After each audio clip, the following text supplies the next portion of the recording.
want to tell you a story, Bob Lynch. When I was chairman of the National Endowment for the Humanities, the Arts Endowment decided to get rid of some old things I guess they had in their library. So I went down, and my special assistant went down, and you all talk about 40 grants. I'm telling you, here was a table full of books, each of which had objectionable things in it. A lot of the things that the NEA does have never reached the light of day. But I don't even think it matters if it's 4, if it's 40, if it's 4,000.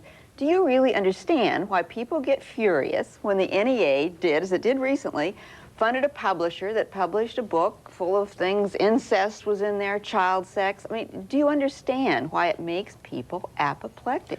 I absolutely understand why people are made apoplectic by fake statistics and phony, trumped-up examples, as you've just done and as you've done, Congressman.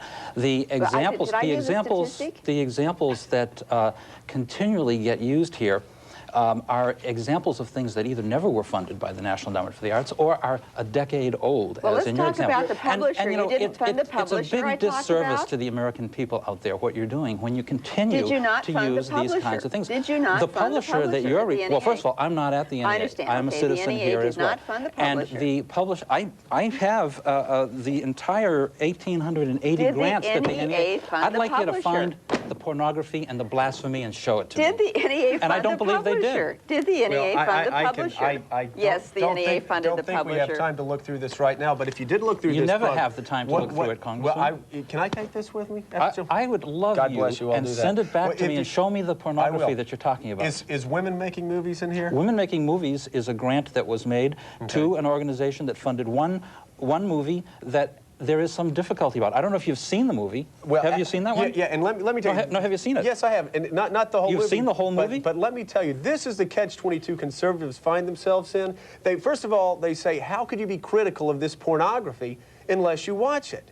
And then Pete Hoekstra, poor Pete Hoekstra, who's the head of our committee, watches it, and then they call him a pervert. Which one? But no, this is important because listen, again, as an artist, I understand about freedom of expression. What galls me is that Americans are being forced to pay their tax money for this.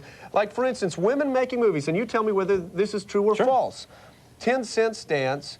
A video in which two women discuss their mutual attraction. Sex Fish portrays a furious montage of oral sex, public restroom cruising, and tropical fish. And I could go on and on. Now, you know why the NEA didn't fund any of those things? Women Making Movies did. They gave a grant to Women Making Movies for a film, not for those films. You know. So what are you talking about? Joe, let me ask you a question here. You can pick out examples of that if you'd like me to start going over some things that you support, like Star Wars. I could, but let's stay on point. Republicans, one of your arguments is the federal government should not be deciding what is good art and bad art. Okay. Exactly. And the bureaucrats don't have a role there. And yet, the Republican Congress and your Speaker have consistently supported the National Gallery of Art to the tune of $54 million. I believe you voted for that as well in the last appropriation. The National Gallery of Art has a bunch of bureaucrats down there hanging pictures up every day. They don't go out and ask the public what they like or what they don't like. How can you sit here and vote for the National Gallery of Art, $54 million, and deny 99% of these programs which go to kids, a lot of programs for kids, good art programs? And yet, I mean, you guys are so inconsistent. Now, talking about statistics, 99% of this does not go to kids. 20% goes to overhead. Fine. Another 50% goes to organizations that lobby the federal government. Joe, can you please just answer the question about the National Gallery for Art? Well, again, I don't know the specifics on that. I'm sure if it was an appropriation bill in the past Congress, I probably didn't vote for it.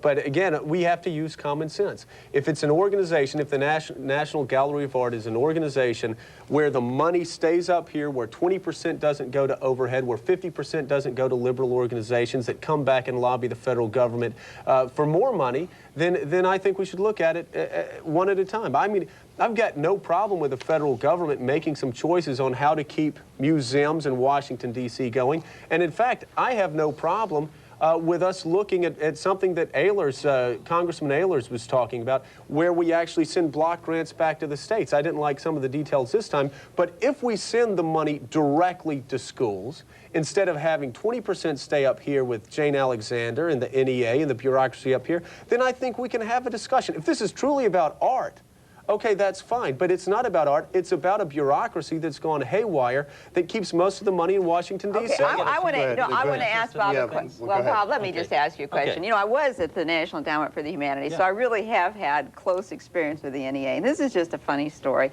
I heard about a project Colin Powell was working on. He almost had enough money to build a monument to Buffalo soldiers, this grand black soldier on horseback, the Buffalo soldiers who helped settle the West. And so I went to John Frohnmeyer, who was head of the National Endowment for the Arts at the time, and I said, John, you and I together, we could get this project finished. And John recoiled in horror and said, Lynn, we don't fund things like that. It looks like something. In other words, the NEA, this bureaucracy here in Washington, has got a policy about not funding representational art. Or if it's not a written down policy, they don't do it. They do not fund representational art. First of all, again, that's not true. Well, the book is, well, hey, I have the facts and you have some anecdotes. This book is This is full of simply not examples true. of representational art and other kinds Give of me an museum. example. Give me an example of an artist, a recent artist. I know you don't fund individuals anymore at the That's NEA, right. but Congress eliminated that most opportunity. recently, give me an example of some representational artist who's been funded. Somebody. Just 2 weeks ago, to the members of Congress, we brought up from Mississippi so that they could see a group of gospel singers singing gospel music. But that's not representational Well, it art. certainly You're avoiding it represents the issue. Lord's word. No. The Lord's word painting through that music. looks like something. Paintings that look like something are represented through the support of most of the major museums in the United Okay, you don't States. have an example, in other Well, words. no, because you eliminated funding for individual artists. So how can I give you an example Well, of an individual from the artist past. that was funded? But let me tell you that finally we got this through because Colin was Colin and because the Buffalo Soldiers was so compelling. But it was such an insight, Bob, I don't think into it's an the insight. destructive characteristics that bureaucrats play with art. It's completely destructive to have the Well, government and we involved. can Not all we representative can of the all pick our policies. favorite boondoggles, can we? We're going to come back, and the real issue we're going to talk about is it's up to Republicans now because Republicans in the House, once again, don't agree with Republicans in the Senate, and they are in disarray, and it breaks my heart.